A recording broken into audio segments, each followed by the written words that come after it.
Pues ahora sí le damos inicio oficial con la primera conferencia de como mujeres encima de la que tengo que agradecer muchísimo que nos acompañen, pero también sé que todo el mundo, casi todo el mundo hay una opinión extendida de que los profesores de universidad no nos van a julio, pero vamos a hablarlo rotundamente porque aparte de una reserva de máster de tesis, ¿no? Hay cursos de verano, hay un montón de papeleo que hacer y precisamente por esos dos académicos que nos acompañan a la final y que más hablar por la tarde tenían una cita tremenda y era complicado pues, poder reunirlos justo en el día que yo quería y bueno, lo que conseguido tengo que agradecer mucho el esfuerzo que estén aquí. Frente a las filosofía y letras por la Universidad Complutense de Madrid se reformó Filología Hispánica en Washington University en San Luis y es catedrática de Literatura Española en San Luis University en Madrid Campus. Sus publicaciones han aparecido en revistas españolas, europeas y norteamericanas. En sus estudios lo voy a resumir porque casi sería imposible poder citar todos sus títulos y lo voy a intentar resumir de la mejor manera posible. Además, en una cláusula que siempre dice no sé por qué los presentadores ocupan el tiempo que tienen que ocupar el conferenciante. Entonces, como tengo aquí, para que no me hayan dicho todos los presentadores, vamos a ser muy breves, muy concisos en las presentaciones. Pues, entre sus estudios sobresalen ensayos panorámicos sobre las tendencias predominantes del cuento español contemporáneo y también de las últimas décadas, ensayos panorámicos también sobre autoras de relatos, sobre grandísimos, ensayos específicos sobre todo tipo de escritores de referencia y antologías necesarias y significativas. Tiene ediciones críticas de la obra de autores muy importantes que son en Aldecoa, en Iro, en es la última, está trabajando ahora en Madison con Eduardo Zúñiga, como algunos sorprenderá, imagino que pronto, y también avanza ya con alguna sorpresa que tendremos en el Congreso de abril en homenaje a Antonio Pereira, también trabajando en un proyecto sobre Antonio Pereira, un proyecto especial. Entre sus títulos, si quiero resaltar alguno, que como les decía, resulta muy difícil, bueno, pues he enfocado quizá más a la temática de nuestro curso, citaría el cuento español contemporáneo en cátedra, cuentos de siglo de narradoras españolas contemporáneas, ¿no? Más o menos, antología de microrelatos hispánicos actuales, en breve, cuentos de escritoras españolas, estudia antología, cuento español actual, seguido de libros, estudios sobre el cuento español actual, como bueno, pues, realmente es una de las máximas expertas que hay en relación con el cuento en lengua española. Nos va a acompañar con una intervención titulada de 1980 a 2018, el cuento español entre dos siglos, porque me parece que era una necesidad de esa primera introducción, que vemos cuáles son las tendencias, las estrategias del cuento de las últimas décadas. Nos va a deleitar con una primera parte con conceptos teóricos sobre el cuento y una segunda parte con autores de los 80, 90 y principios del siglo XXI. Así que sin más, creo que yo misma le he dicho al resto de mis compañeros, le cedo ya la palabra para que se tengan. Bueno, muchísimas gracias a Natalia Álvarez por esta generosidad de presentación y por invitarme a León, que es una ciudad que agradece muchísimo cariño por tantos escritores amigos de aquí, entre ellos Antonio Pereira, que estuvo varias veces en mi universidad y al que admiraba como persona y como un gran escritor que ha dejado una obra que tiene muchísimo valor y que gracias a la fundación, como parece que están haciendo, va a ser difundida mucho más. También es una fiesta con Úrsula, la conozco desde hace muchos años, también con mi colega José Enrique, en fin, con Pablo Andrés Escarpa, así que bueno, un placer estar con todos ustedes y vamos a hablar un poco en líneas generales sobre el cuento español en el momento actual, ¿no?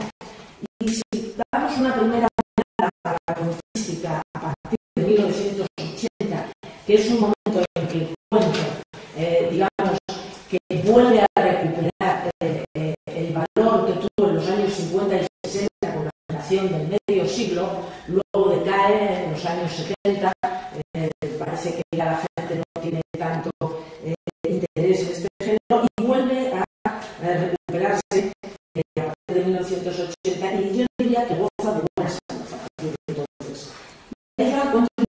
autores muy diversos. Primero, autores de distintas generaciones con promociones que tienen la voluntad de ser asiduos del género. Y esto es muy importante porque tenemos a autores como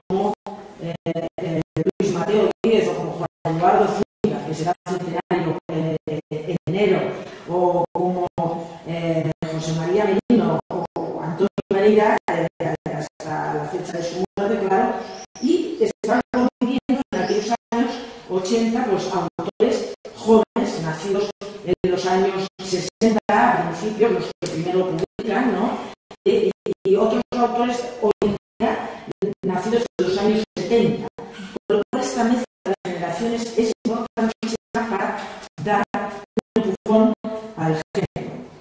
Luego la aparición de revistas especializadas, entre ellas una de las más importantes, en este ayer hablábamos Natalia y yo, fue una revista fundada por José Luis Martín Novales, en la que solo dedicada al cuento literario, en la que además de, por ejemplo, adelantar algunos cuentos que los autores iban a publicar en su siguiente volumen, también había ensayos exclusivos sobre el cuento. Esta revista tuvo un valor muy importante, también publicó muchos cuentos de Antonio, ¿verdad? Tuvo un valor muy importante en ese momento para darle un peso al género, igual que algunos números monográficos de revistas como Ínsula, más académico. Editoriales que han apostado por la publicación de cuentos, y una de ellas más importantes es, a partir del año 2000, Páginas de Espuma, sin duda que se dedica al cuento casi con exclusividad. Luego también críticos y profesores que se han valorado. Aquí tenemos a Natalia Álvarez, que es una de las impulsoras, a José Enrique, a José Luis Martín Novales, que mencionaba antes, o a muchos otros que lo valoran. También los que se han ocupado de hacer antologías, sobre todo desde el punto de vista académico. Y por último, los lectores que disfrutan de estas ficciones y están siguiendo con mucho interés las nuevas entregas. Entonces, ha llegado el momento de hablar del cuento con naturalidad, porque parece que el cuento siempre todo el mundo está quejándose. Seguro que algún escritor se quejará luego de lo poco que luego, mañana digo, de lo poco que los directores editoriales valoran el cuento y tal, porque prefieren novelas. Pero yo creo que esto es como con el teatro o con la poesía. No son los géneros que más venden, así que hay que aceptarlo y decir, bueno, pero el cuento por lo menos hoy en día sí que está a un nivel muy alto, ¿no? Vamos a ver el contexto un poco sociocultural que rodea a partir de los años 80. Pues una de las palabras que más se ha utilizado en el ámbito literario a finales del siglo XX y en la primera década del XXI es mercantilización. La literatura forma parte de la industria comercial y se considera un bien de consumo, hecho que ya desde los años 80 se había admitido como un paso hacia la normalidad y se continúa viendo de ese modo en el inicio de los 90. Las editoriales son empresas y sus propietarios aspiran al lucro. Por esta razón, el libro se ve como una de tantas mercancías expuestas para la compra. Es un producto de mercado donde de forma inevitable la rentabilidad se tiene en cuenta. Este paradigma sería el causante de la proliferación de los llamados bestsellers y de que sellos como Planeta o Destino, convocantes de premios que lograban concitar en más de una ocasión talla literaria y ventas, hayan inclinado su danza hacia la vertiente comercial de los últimos años. Yo, sinceramente, hoy en día no hay ningún premio que tenga una verdadera calidad literaria. Está siempre entre ellas el agente que quiere vender la editorial, por eso se da tanto a periodistas, porque en realidad buscan difusión, ventas, no tanto. Bueno, los cuentos se han mantenido bastante al margen de esta corriente, porque nunca se ha considerado un producto de superventas. De ello han sido siempre conscientes todos los implicados en el proceso. No obstante, la mercadotecnia también ha afectado. Fruto de ello fue el descubrimiento del filón de antologías temáticas.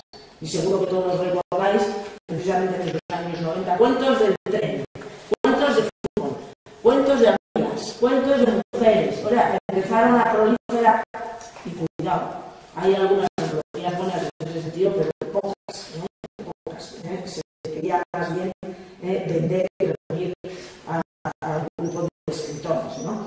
Pero otra tarea es la desarrollada por antologías con un punto de vista académico y literario.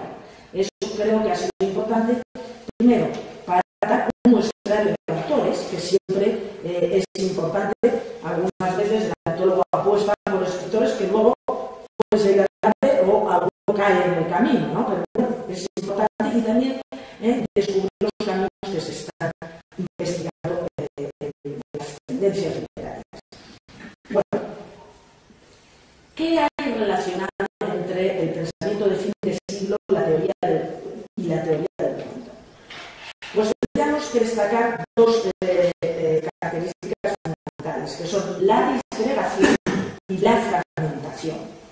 Estas son características del final del siglo. La transformación de las estructuras sociales y políticas efectuadas desde la mitad del siglo pasado fueron evolucionando de formas diferentes y próximas al periodo finisecular terminaron por desembocar en el derrumbamiento de las teorías filosóficas y socioculturales que se habían tenido con brújula del pensamiento, como sabemos. Se constata un proceso de descomposición de los discursos totalizadores. Las grandes propuestas intelectuales han perdido la identidad que las definía de forma clara. Ahora nos encontramos en una situación donde prevalece lo pequeño, lo anticomprensivo, lo no absoluto. Nos hemos trasladado al territorio de los microrelatos, que tienen tanto auge hoy en día, que no aspiran a narrar en todo, articulando un conjunto completo y unificado de elementos, sino que pretenden preservar y promover la fragmentación y el antisistematismo, ¿verdad? Algunas de estas palabras las señalaba un teórico, Gonzalo Navajas. La estética de la posmodernidad, que hemos hablado tanto de ella, ¿verdad?, puede considerarse el invés del sistema clásico, si bien no existía. Para afrontar esta situación desestabilizadora, en principio, la adopción del distanciamiento y la ironía posmodernista se puede ver como una actitud oportuna.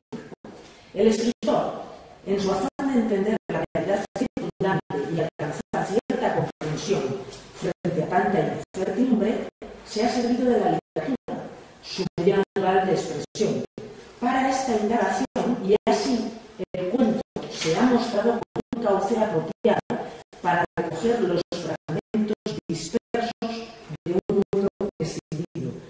Y alguien hablaba muy bien del muro de Berlín, ¿verdad?, como fragmentado, y eso nos sirve para ver esta idea también de los fragmentos dispersos, ya que en el cuento se basa en la captación de lo fragmentario, porque es la radiografía de un aspecto parcial de la realidad, el reconocimiento de un detalle que puede ser revelador. Dentro de este contexto del pensamiento, reafirmamos, como se ha señalado en muchas ocasiones, que en el cuento actual, como en la literatura en general, se ha producido la sustitución de lo colectivo por lo privado.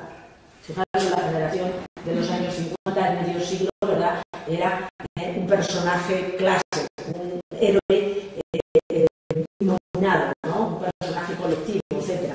Era la colectividad lo que importaba. No, ahora no. Se sustituye por lo privado, siendo esta una de las características más notables. El individuo y su privacidad están ahora en un primer plano y se ha regresado al ámbito de la intimidad. Voy a basarme en los postulados de Italo Calvino, en unas conferencias que preparó para el año académico 1985-86 en la Universidad de Harvard. Y él preparó una serie de conferencias que me parece que vienen muy bien al hilo del cuento.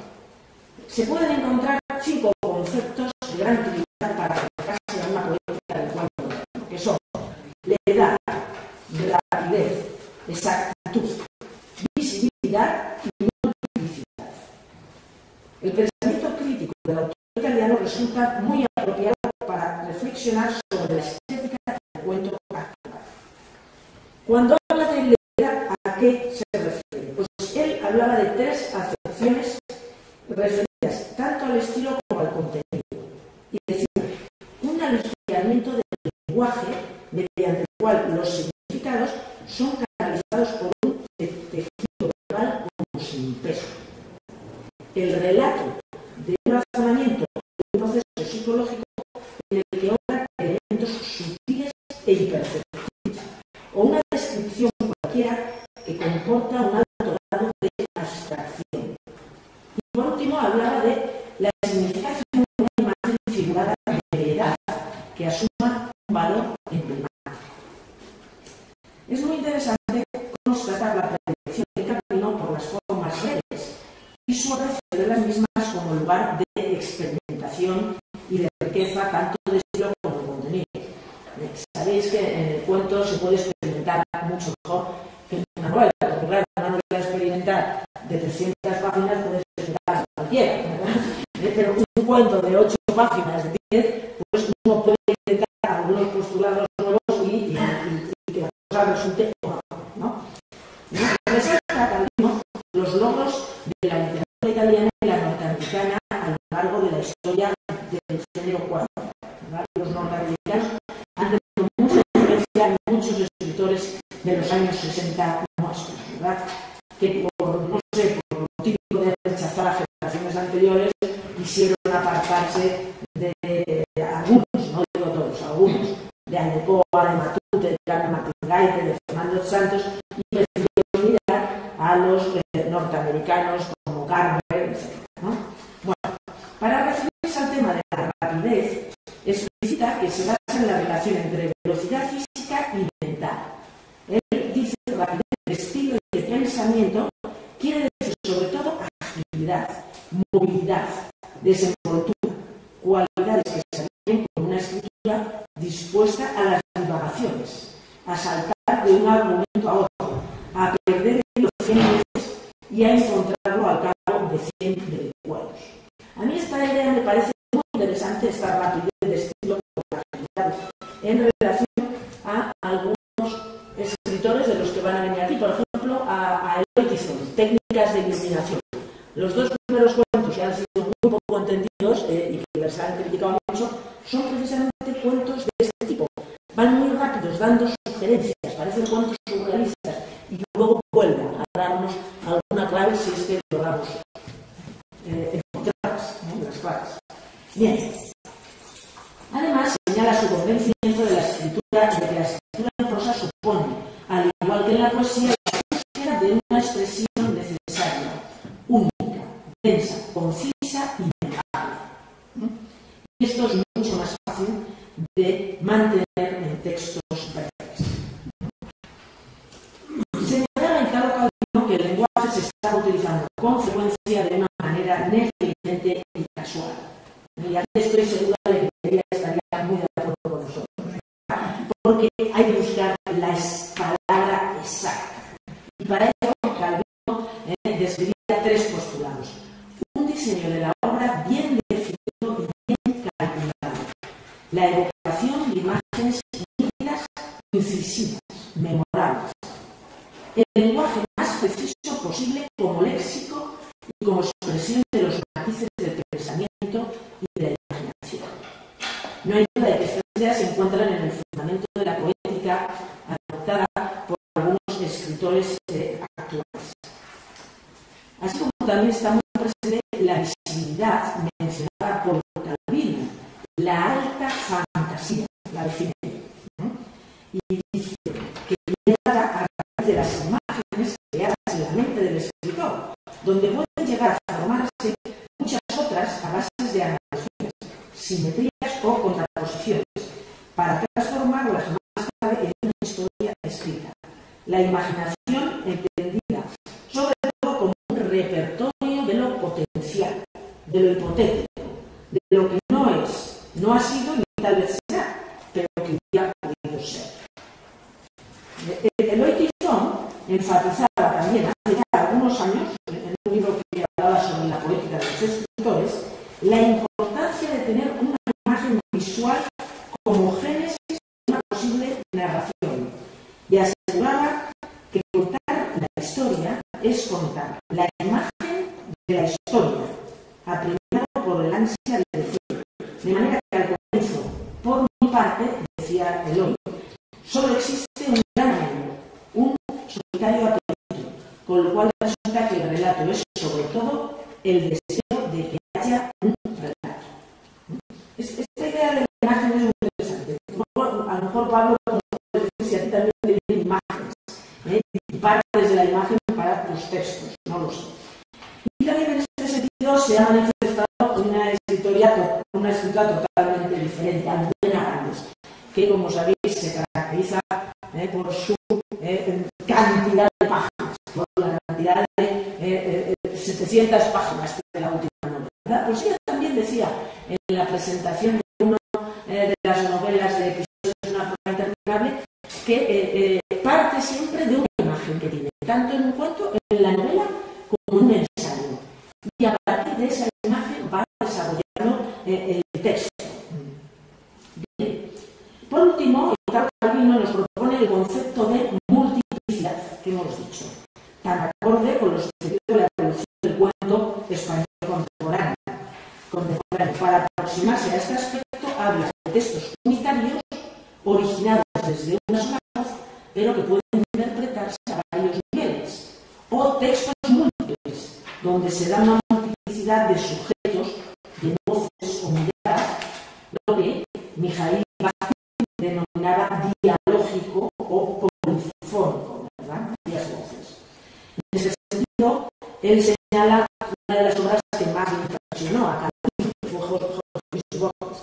Probablemente no hubiera leído ningún escritor español, eso es lo que yo creo, sino simplemente Borges el gran nombre, ¿no? Pero bueno. Vamos de la mano de otro gran crítico,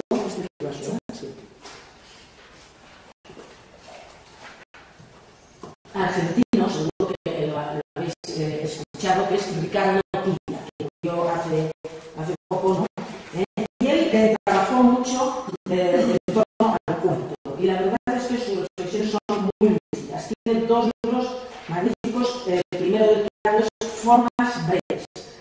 Puede que ya hayáis leído algo, pero aquí plantea dos tesis fundamentales. La primera, un cuento siempre cuenta dos historias.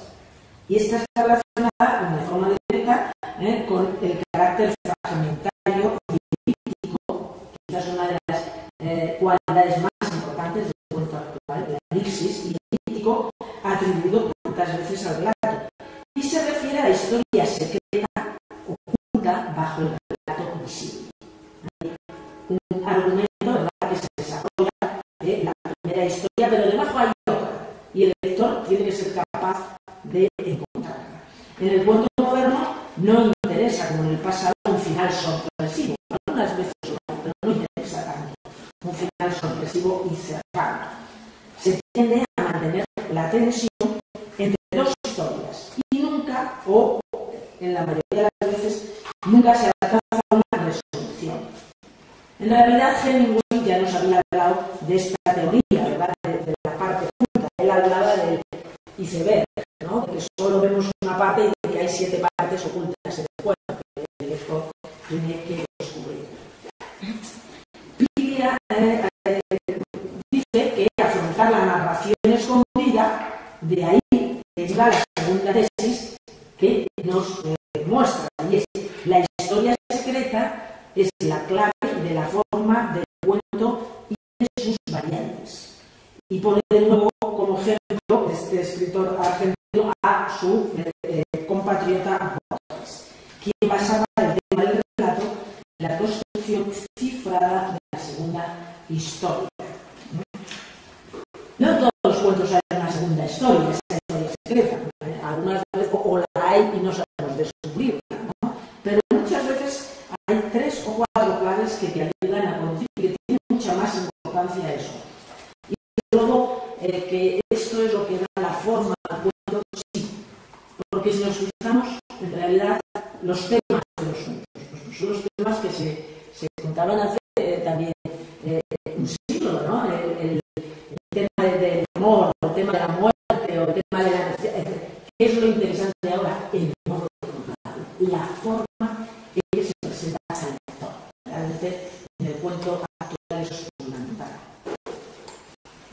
sugerente título de Pilar, el último lector, continúa reflexionando sobre el quehacer literario y se apoya en esta ocasión en la contraparte de la escritura, el lector.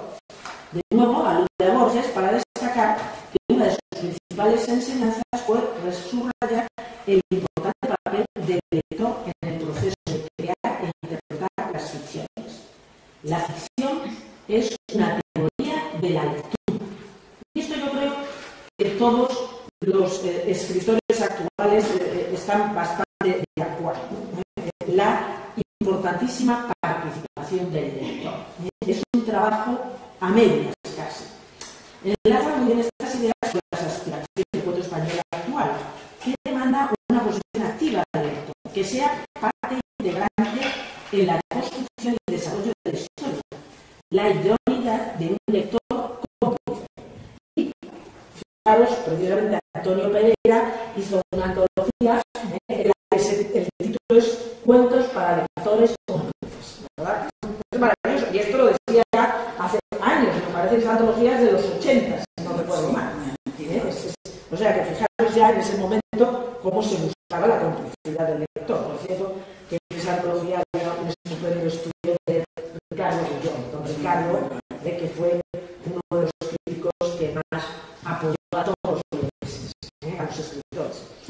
Bien, a este respecto conviene recordar la perspectiva lúdica destacada de la literatura reciente, que ya señalaba Cortázar, que emplaza al lector a ser partícipe del juego propuesto. El juego es la ficción. En esta línea de complicidad, por ejemplo, están las afirmaciones de un escritor muy interesante también y experimental, Hipólito Navarro, que reflexiona en su libro El aburrimiento de Esther y el decía: me consta que me salió más un libro para escritores que para lectores.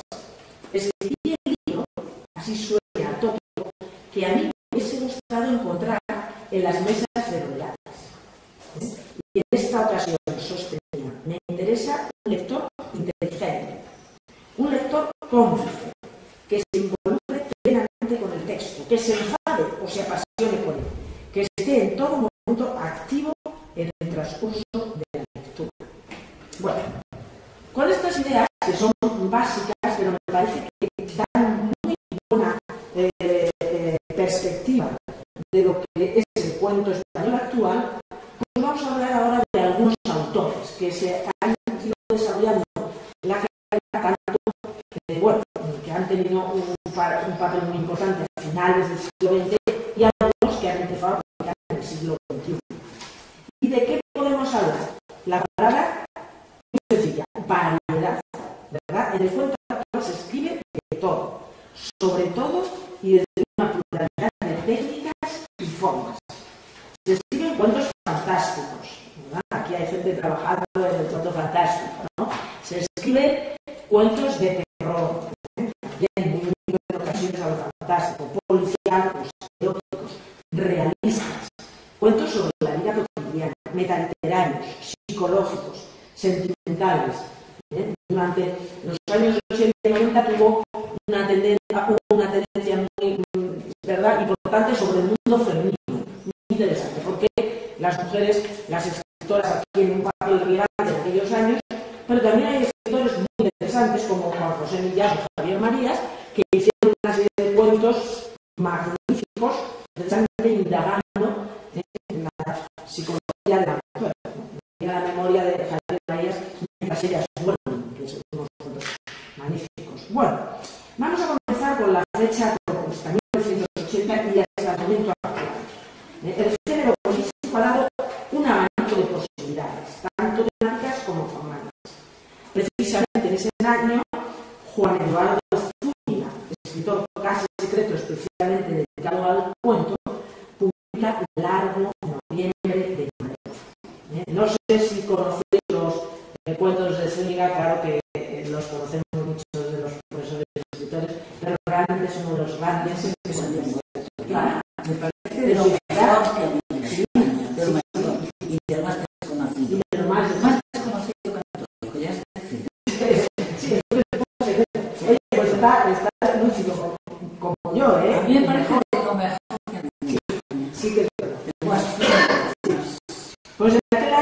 publicó Largo Noviembre de Madrid, un conjunto de relatos que tienen como fondo la guerra civil desde la perspectiva monstruosa que supuso la contienda, y en los que se narran experiencias de la vida cotidiana, pero indagando en el interior de los protagonistas. Este libro es una brillante exposición de la corriente que denominamos como nuevo realismo o realismo renovado, muy cultivada en diversos matices por los diferentes autores. También en este contexto se encuentra su segundo libro, La Tierra será un paraíso. Este título más bonito, ¿verdad? La Tierra será un paraíso, de 1989, donde una serie de personajes, el universo de los vencidos en la guerra, intentan alcanzar un lugar ideal para vivir, un paraíso que les resulta inasequible. En este volumen hay un cuento que a mí me parece de los mejores que se han escrito en el siglo XX, que es El último día del mundo. De hecho, luego este cuento se originó varias antologías que 4 o 5 cuentos que van siempre a este. Es un magnífico ejemplo de sus protagonistas, una pareja a quienes se une un individuo desconocido, se oponen a la destrucción que les ofrece el momento presente como consecuencia del pasado inmediato, tan desfavorable para ellos, vencidos en la guerra, mediante el de una vida dedicada al gozo y al placer, un estado de puro hedonismo hasta que pongan fin a su existencia. Y voy a citar unas líneas. Los días que faltaban habían de ser consumidos en una paz confiada, llena de invocaciones, de bellos recuerdos que habían hecho madurar a ambos, y de tácito olvido de una guerra intestina que había roto convicciones y proyectos. Fijaros, solo esta última frase es la que da testimonio de que se trata de la guerra civil, una guerra intestina. Por lo demás, el cuento va por otros vericuetos, pero eso es fundamental para los lectores. Esa perspectiva de distanciamiento y de objetividad hasta cierto punto, ¿no? Él continuó esta serie con un tercer título del siglo XXI, ya Capital de la Gloria, del año 2004, con el 2003, con el que ganó el Premio Nacional de la Crítica, y luego, pues, afortunadamente, por fin le han dado reconocimiento, y hace 2 años fue el Premio Nacional de las Letras, ¿no? Por fin, más vale tarde que nunca, ¿no? Y sigue, sigue publicando, no escribiendo, pero ahora en la Feria del Libro de Madrid ha presentado las fábulas irónicas, es una pequeña joya. Son fábulas de 5 o 6 páginas que van acompañadas de unos dibujos excepcionales de Fernando Vicente, y lo acaba de presentar en la Feria de Madrid, aunque habían salido algunas antes en el periódico El País, etc., ¿no? Pero bueno, se mantiene activo, muy ilusionado. Bueno, no obstante, aunque he hablado del realismo, del realismo renovado, ha variado mucho, ¿no? Porque Zúñiga publicó en 1992 Misterios de las noches y los días, que son cuentos, ¿verdad? Microrelatos, algunos se pueden considerar de 2 páginas, el microrelato largo, que se dedica o se profundiza en la corriente fantástica, ¿no? Más lo fantástico al estilo del siglo XIX, no de convención. Bueno, pues otro gran autor que podríamos relacionar con esta corriente realista, admitiendo sus incursiones en otras esferas, es precisamente Antonio Pereira, que se conocían, ¿verdad? Una gran amistad, ¿no? Una gran amistad, y Antonio tenía un gran respeto por Zúñiga. Sí, esto es algunas actividades juntos. En 1982, Antonio Pereira publicó Los brazos de la India, al que siguieron cuentos para lectores cómplices. Mira, aquí tengo la fecha, 1989, que es una recopilación, El síndrome de Estocolmo, Casos en el desván, etc. Sus palabras, a mí me gusta mucho una poética que una vez hizo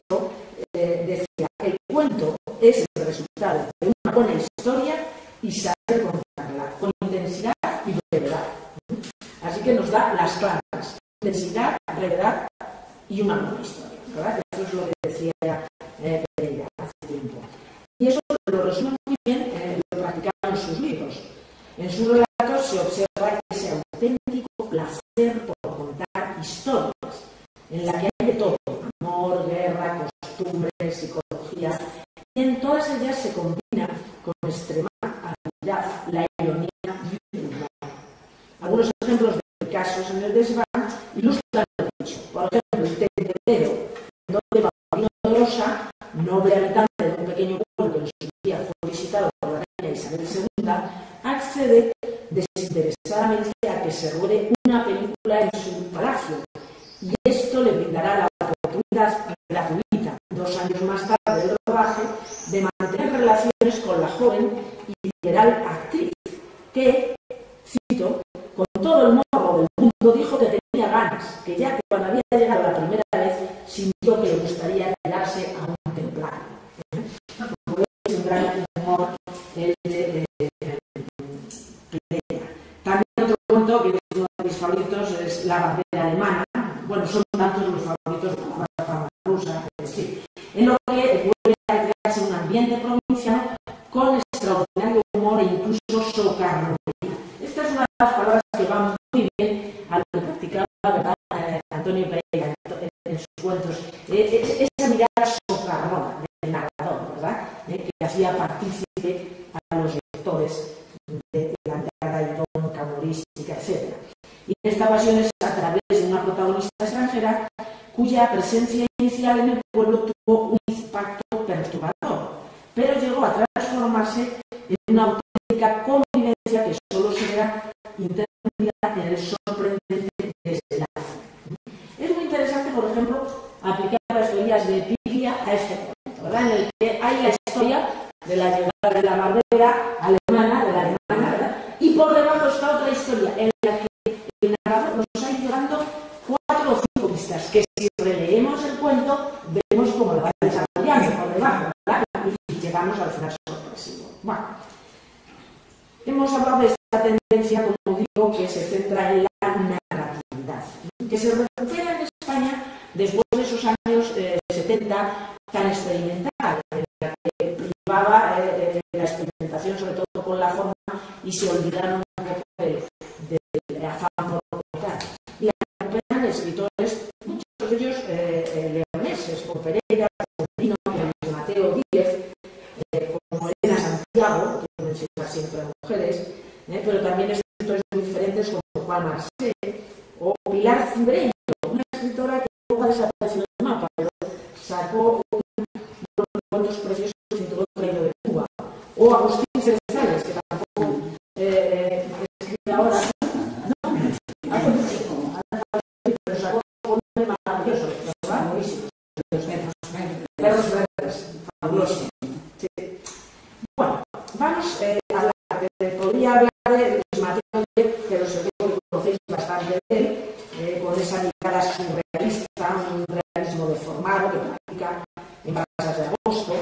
Hay una recopilación del árbol de los cuentos, o un libro, uno de los últimos es La cabeza en llamas, que son, más que cuentos, son 5 relatos, si es que podemos diferenciar entre la palabra cuento y relato, ¿no?, que algunas veces es polémico hacerlo, pero 5 relatos que son más largos y en los que demuestra su maestría en el género, ¿no?, y que siempre está esa mirada deformada hacia la realidad y también un contenido oral muy, muy profundo. Lo sabe hacer muy bien Luis Mateo Díez. La beta fantástica ha sido una de las tendencias más cultivadas a partir de 1980. Vais a tener un representante estupendo con Juan Jacinto Vergel, y precisamente en ese año, fijaros qué interesante, en 1980 se publican 2 libros fundamentales: uno Zúñiga, Realismo renovado; otro Cristina Fernández Cubas, que publica Mi hermana Elba y los altillos de Brumal, en 1983, que es La corriente fantástica. Son relatos sobre las relaciones interpersonales, el conocimiento de los demás, dedica especial atención amigos, amistad, etc. Y partiendo de hechos normales se produce una evolución de lo fantástico. Claro, porque que haya fantástico siempre es significativo de la realidad, lo sabéis. Luego otros libros del ángulo del horror, de los 90, con Agatha de Estambul, en el que el horror y lo sorprendente se impone en la vida cotidiana. Y quizás, si alguien no la ha leído, lo mejor que puede hacer es leer su último volumen del año 2015, La habitación de Nora. Con esta ha ganado también el Premio Nacional de la Crítica, el Premio Nacional de Literatura. Y es un volumen impresionante, si no recuerdo mal, de 6 cuentos, y en ellos se vale de lo fantástico para realizar profundas investigaciones psicológicas y planteamientos lingüísticos y afectivos. También Natalia conoce muy bien su obra, ¿verdad? Y yo creo que hay un cuento en este volumen, Interno con figura, que sobresale entre todos y que realmente es una maravillosa es una narración fuera de serie, ¿verdad? Esta narración, por ejemplo, ella juega muy bien la éxtasis, que supongo que sabéis que es la representación verbal de una imagen, parte de un cuadro que se titula así, Interno con figura, y a partir de ahí intenta narrar lo que sucede en el cuadro. Esto es lo que se llama éxtasis, ¿verdad? Y por otro lado, es un cuento muy metaliterario, porque la protagonista es una escritora que está visitando una exposición sobre pintura de la Fundación Mafre en Madrid. Claro que hay rasgos verdaderos, que tiene rasgos autobiográficos. Cristina Fernández Pérez, que dice esta visita a la exposición, y de ahí se le ocurre la interpretación de ese cuadro que fascina. Es un volumen realmente que merece la pena. Bien. Bueno, otro gran escritor, no puedo dejar de mencionar a José María Mínimo, es uno de mis escritores de cabecera. Seguro que conocéis todos sus volúmenes, El viajero perdido de los 90, Cuentos del barrio del refugio, que es lo que se llama un ciclo de cuentos, un concepto muy interesante. Es un volumen en el que todos los cuentos de alguna forma pueden estar entrelazados, aunque se pueden leer de manera autónoma. Pero al estar en un mismo libro, les da una mayor potencia y una mayor tonalidad. Hay varios ejemplos, no voy a mencionar otro de estos sets que entran bajo esta consideración. Ciclo de cuentos. Es un libro, digamos, que está entre medias entre novela y cuento, pero son cuentos. Y cada cuento es un ente independiente, pero juntos dan una idea de totalidad. Esto lo hace muy bien José María en este cuento. En este libro, y luego tiene unos más recientes, La trama oculta, en la que se puede ver en esta colección las diferentes versiones, cuentos realistas, cuentos fantásticos, del más allá, del acá, ¿verdad? Y microrelatos, o uno que tengo la suerte de hacer la edición, que se titula, que es el más reciente, Aventuras e invenciones del profesor Souto, que es un personaje de José María Mínimo de los años 90 y que le ha acompañado, ¿verdad? A lo largo de sus libros siempre aparece Souto y es su alter ego. Ese apareció en septiembre pasado. Bueno, las dos últimas décadas han sido testigos de otra tendencia muy marcada. Os quiero mencionar la del mundo femenino, ¿verdad? Lo demuestran antologías. Fue fundamental en los años 80, 1982, un volumen que sacó, no sé si te acuerdas, Alianza, que se tituló 12 relatos de mujeres, que los hizo una editora, Imelda Naranjo, pero que dio un impulso al plano de las escritoras, ¿verdad? Las puso por fin en un primer plano. Y a eso pues ya se dieron las letras comerciales, y salieron relatos de mujer, relatos eróticos escritos por mujeres, relatos de novelistas españolas, no me gusta el título, relatos de novelistas, sería mejor narradoras o escritoras, ¿no? Bueno, siempre en las que el tema de la mujer está muy presente. Os hablaba antes del ciclo de cuentos, pues por ejemplo en 1982, Tertus Pets, una gran escritora y una excelente editora, fue la directora del Mundo durante muchos años, mientras que vivió, escribió 7 miradas en un mismo paisaje. Una colección de cuentos relacionados por la misma protagonista, Sara. Por eso es un ciclo, ¿verdad? Es la misma Sara en diferentes momentos de su vida y que enfocan el mundo de la mujer con una visión introspectiva. Desde la infancia hasta la edad adulta, una fuerte reivindicación feminista se observa en gran parte de ellos. Y en algunos se enfatiza el tema de la emancipación sexual de la mujer y el lesbianismo como una alternativa diferente y válida frente a las relaciones heterosexuales. Esto ya lo hacía en 1981. Como sabéis, hay una novela excelente que es El mismo mar de los veranos, que es del 78, que quizás es está. Bueno, otro volumen muy interesante, yo no sé si este volumen es muy conocido, Cuentos de Bloomsbury. No sé si os suena, de Ana María Navales, una escritora muy interesante, japonesa, que reúne 12 relatos donde magistralmente se refiere la vida y el ambiente literario del grupo intelectual conocido por el nombre de este barrio londinense, como sabéis, con especial atención a su máxima representante, Virginia Woolf, Virginia, Vanessa Bell, Duncan Devane. Todos estos son los protagonistas que aparecen en estas páginas con una prosa intimista, de alto tono poético. Yo creo que este es el mejor de Ana Navales, que fue una gran escritora de cuentos también, pero esto es impresionante. Bueno, vamos a pasar al siglo XXI, porque no quiero cansaros, y entonces voy a señalar 5 o 6 autores, ¿no? Que eran 3 páginas que tal vez. 5 o 6 autores que algunos de ellos vais a conocer en estos días, si no saltaré un poco si este mucho. Entonces, por ejemplo, uno que no es del programa, pero a mí me parece un escritor muy interesante, es Ángel Olmoso, que se adscribe al género fantástico en sus diferentes modalidades. Lo asombroso, lo inquietante. Esta es una palabra que surge mucho en todo esto relacionado con lo fantástico. Lo inexplicable está en la raíz de los mundos creados en sus historias, que abarcan desde aproximaciones sobrenaturales u bonito hasta otras macabras, místicas o metafísicas. Con una prosa precisa, el léxico, la precisión que decía antes Calvino, y consciente de la significación de cada palabra, construye atmósferas misteriosas, obsesivas, angustiosas o incomprensibles. De este modo sucede en Los demonios del lugar de 2007,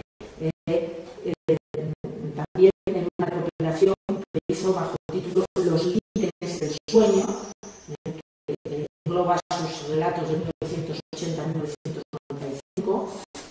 Y hay otro escritor andaluz que me parece muy interesante también, Manuel Moyano, que es la escena fantástica de Borges y Cortázar, sin olvidarse de humor en sus 2 primeros libros, El amigo de Kafka, del 2001, y El Celeste.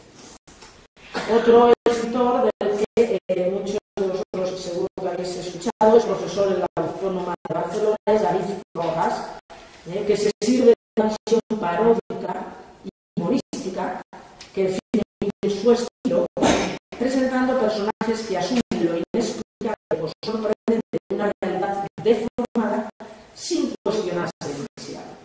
Y aparecen todos sus libros en Horrores cotidianos, en 2007, en Distorsiones, fijaros el título de esta mirada distorsionada de 2011, y acaba de publicar un volumen nuevo, Invasión.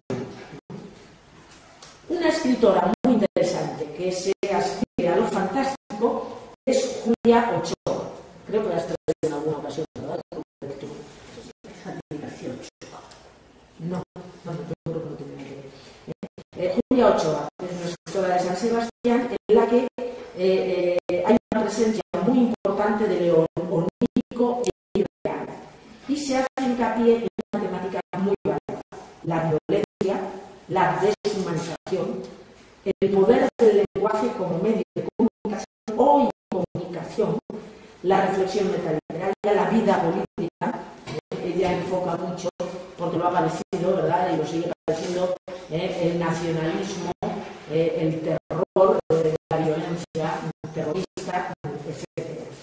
Entonces, para expresar esta temática con el color propio de sus escripciones, están, por ejemplo, sus libros Escalofrío, de 2006, Un lugar en el parque, de 2010, en donde se vale una perspectiva surrealista, absurda. Es muy importante el absurdo en esta escritora, o fantástica, y de unos recursos que dominan a la perfección, son la ironía y el humor. Los libros más recientes son Escena de familia con fantasma, y también ahora del mes de abril, Confesiones de una mosca. Voy a citar a José María Merino cuando se refiere a Julia Ochoa, y dice Merino: ese humor oscuro, en ocasiones malvado e incluso sangriento, presenta un panorama narrativo impregnado de aire fantástico, siempre coherente con la voluntad de poner de relieve lo que pudiéramos denominar el embésico de la realidad. Bueno, señalo, doy dos pinceladas a Juan Jacinto Muñoz Rengel, pero como lo vais a tener, no es pertinente que hable mucho de él, pero en sus dos libros, 88, Mil Ley, y luego en Mecánica y Alquimia, pues hay una variedad de escenarios y de tiempos, aunque lo primero sobre todo es el espacio londinense, y suele plantear situaciones enigmáticas, extrañas relaciones entre hombres y máquinas, mundos futuristas, etc. Tiene una construcción muy cuidadosa de todas las piezas y hace pensar en el cuento como un artefacto bien planificado y de perfección formal. Luego su último cuento fue de los relatos, ¿verdad? Creo que es el último, ¿no? O no, o antes después. Ya es una novela, pero bueno, chicos. Lo fantástico también se inclina hacia lo gótico, lo onírico y fantasmal en distintos relatos de Manderley y Menda, Abierto para fantoches y Azul uso de la escritora aragonesa Patricia Esteban Pérez. También una escritora de los años 70 que tiene mucho futuro. Yo creo que lo está haciendo muy bien y que será una escritora fundamental.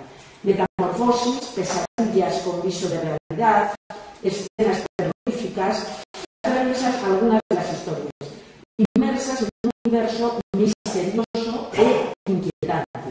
De nuevo, todos estos mundos de Patricia Esteban Pérez son muy inquietantes y con frecuencia amenazadores, como su casa de muñecas. Imágenes contundentes que transmiten mediante un lenguaje metafórico con una fuerte carga representativa similar a la narrativa fílmica, estas inquietudes y estos horrores. La autora se ha declarado apasionada del cine, especialmente del que aborda la realidad desde el extrañamiento. Por ejemplo, el cine de Hitchcock, de Bergman, de Truffaut, de Godard, de Lance Bordelaire y de Quiros. Los dos libros, Casa de muñecas, en relatos. Y la última novela que la ha publicado ahora, Las madres negras, yo creo que es novela, pero yo también la veo como una novela fragmentaria, hecha a base de cuentos, sobre todo la primera parte, ¿verdad? Pues de nuevo profundizan en este mundo de pesadillas, de horror, etc. ¿no?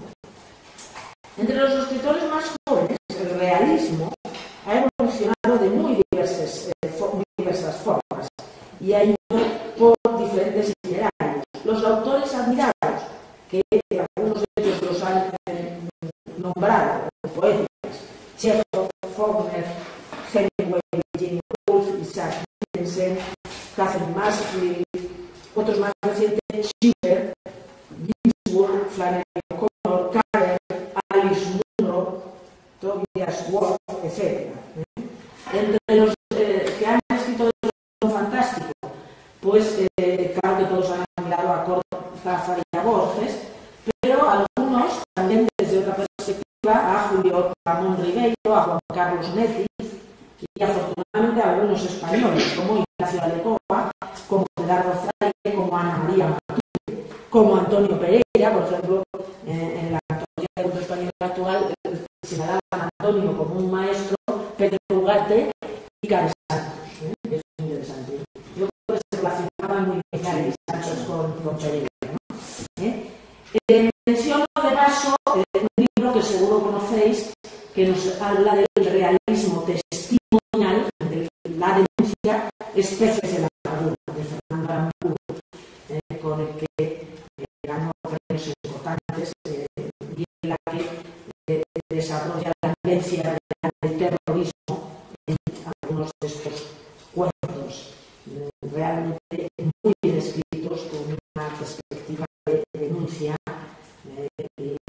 Se vive la intrahistoria del terrorismo, no los nombres destacados, sino la intrahistoria de estas personas que no han padecido de manera directa.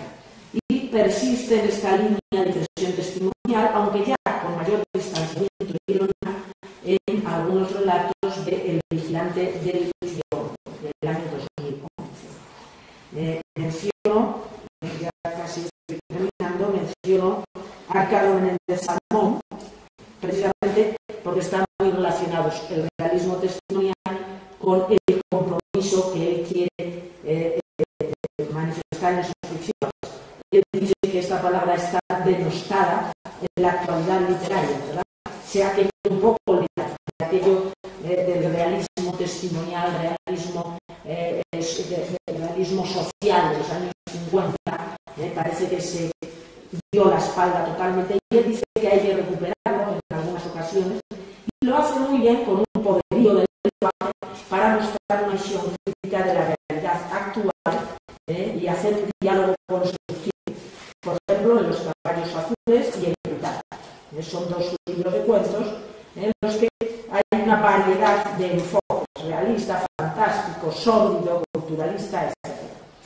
La cotidianidad de la vida urbana es escenario frecuente en la cuentística de Cristina Ferrada, una mujer que con dos títulos, Noctámbulos y Compañía, del año 2003 y 2004, nos presenta otra perspectiva, parte de anécdotas en apariencia anodinas. Es muy interesante porque parecen cosas que nos pueden parecer acontecer a cualquiera de nosotros, pero que dejan intuir significaciones más profundas.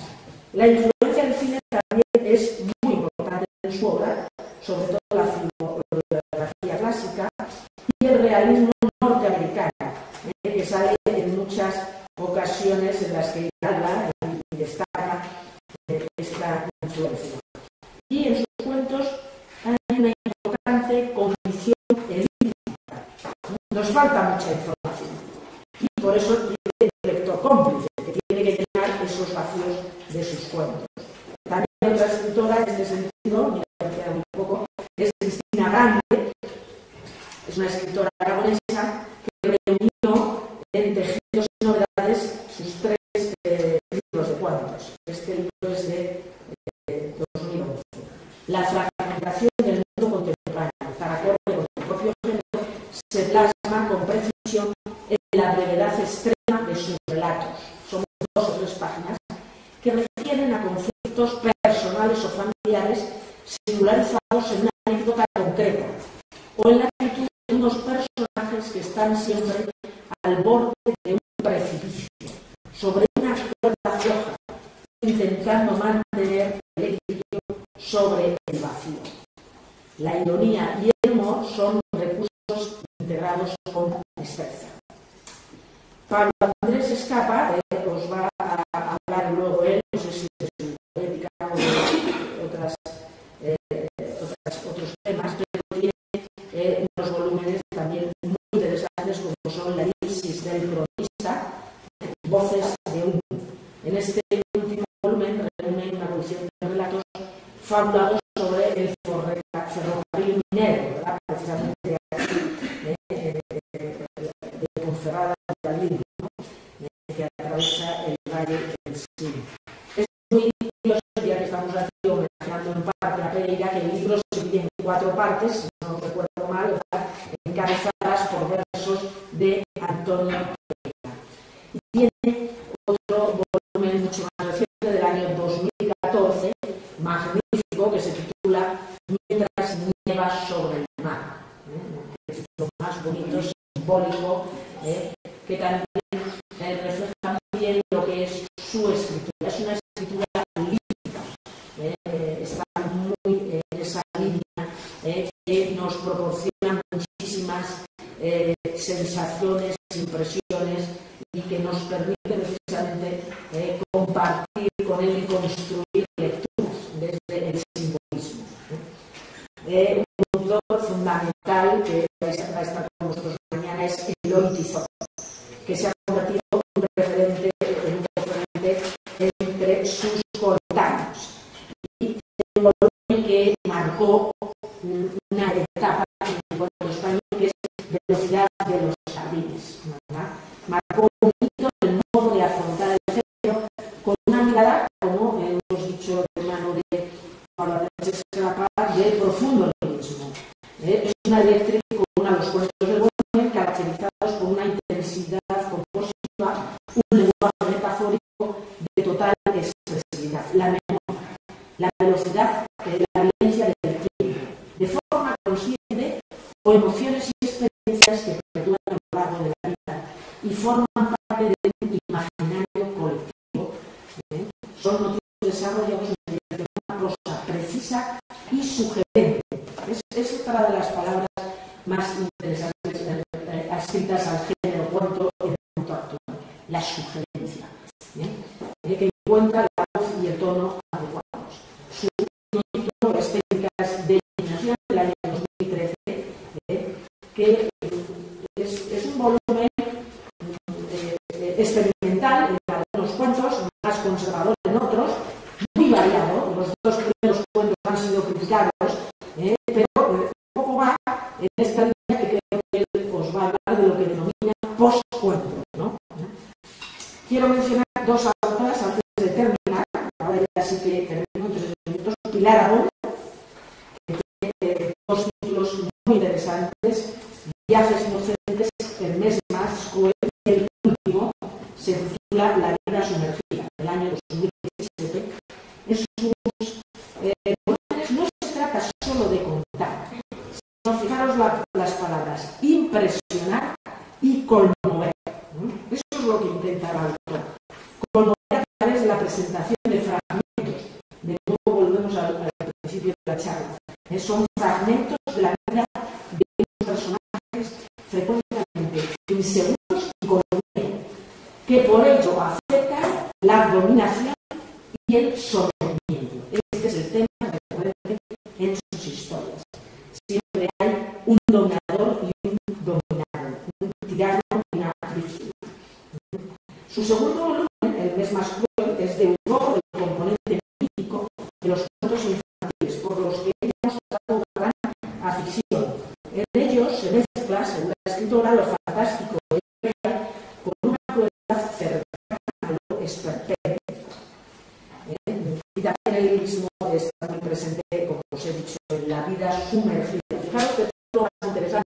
Antes hemos hablado de la segunda historia, aquí de la vida sumergida, lo que hay por debajo de estas historias. Otra escritora que os va a acompañar, muy diferente a todo lo que se practica en el mundo actual, es Berta Biasmar, que tiene dos volúmenes, La Vera Norte, que se puede considerar también un ciclo de cuentos en ciertos sentidos, y La mirada de los Maguazo, del año 2016, un volumen muy interesante. Y las distintas historias prevalecen cierto grado de fatalismo. Esto va muy mucho a la narrativa de esta escritora, pero se transmiten emociones bajo un sensato control del enfoque narrativo y del propio lenguaje, con una visualización de la palabra muy precisa, y se llega a una imagen de descubrimiento.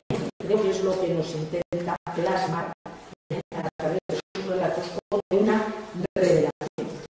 Bueno, pues ahora sí que concluyo, no nos ha ocurrido demasiado, con dos palabras antes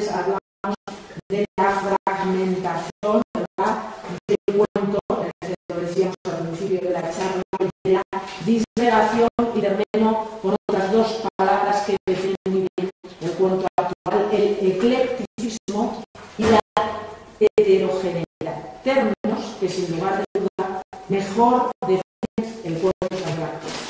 Se comprueba con la enumeración de las diversas tendencias que os he mencionado, practicada muchas veces por los autores, y es frecuente encontrar varias de ellas en un mismo libro. Así que podemos celebrar que el cuento español en el momento actual goza de buena salud. Gracias.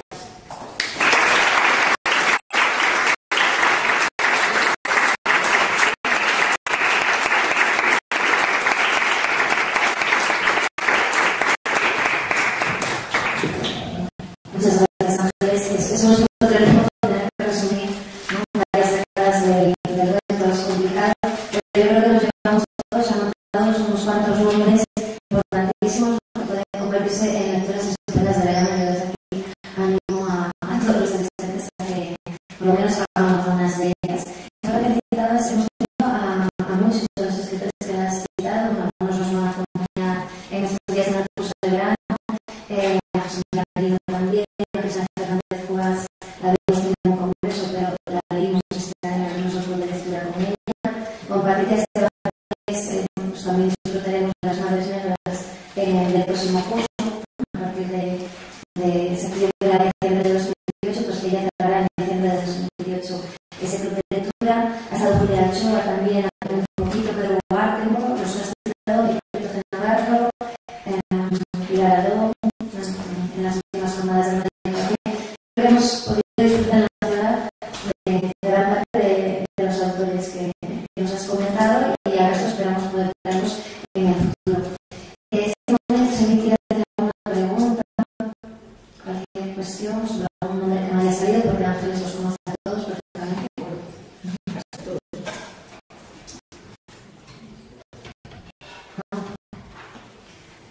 Esto es España, ¿no? Estamos acostumbrados a eso, pero yo animo en las siguientes, por lo menos aquí ya nos vamos con un listado de escritores. En las siguientes intervenciones, nos vamos a contar con muchos escritores. Animo de verdad a los participantes a que también intervengan con todo aquello que les pueda sugerir cada una de estas clases. Así que nada, dejamos un